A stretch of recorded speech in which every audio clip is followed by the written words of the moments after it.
How to use CapCut templates on TikTok. The very first thing you want to do is to head over to your application TikTok and make sure you are logged into your account.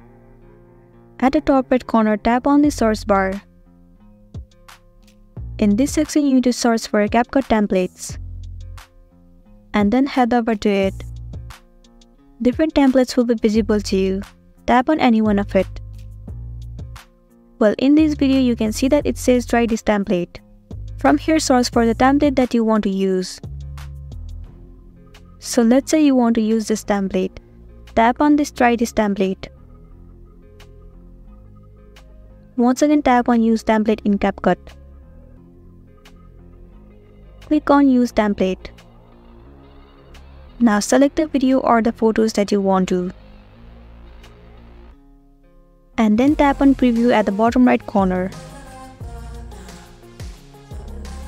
And there you go, you can see that your video has been made successfully.